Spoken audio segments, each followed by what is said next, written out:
got a great crock pot recipe for you for those people who love their veggies, who happen to be maybe vegetarian, or you just want something really good and warm and comforting in the winter.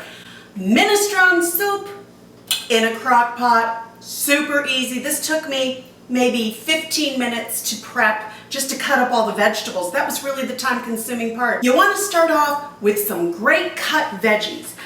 This is an opportunity, I will tell you, to use up what's in your fridge. Example, I bought zucchini the other day. I bought too many, so I had a few left, so I cut those up. I've got green beans here. I've got chopped celery, carrots, and onions. So I'm gonna pop those right into the crock pot.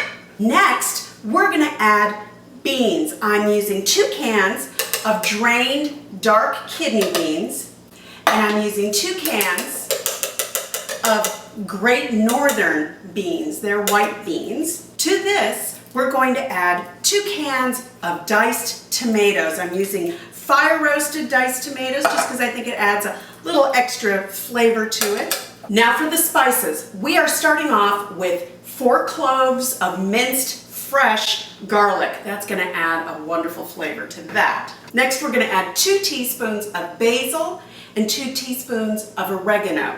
1 teaspoon each of salt and ground pepper, a bay leaf, and a ½ teaspoon of crushed rosemary, and 1½ teaspoons of ground thyme. Now to add the broth. Now I'm going to use a vegetable stock. It's a little richer. I'm using 2 big boxes, 2 32-ounce boxes, and I'm adding as much as will fit into the crock pot because I will tell you, this is pretty full right now. We've got all our ingredients in here. We're going to stir it up, and then we are going to cover it and let it cook on high for 4 to 5 hours or on low for 8 to 10 hours. 20 minutes before you're ready to serve it, you can add a cup of elbow pasta. I'm using ditalini because I like the little shells. You're gonna add that, cover, keep it on high, and let it cook and let that absorb all that wonderful broth.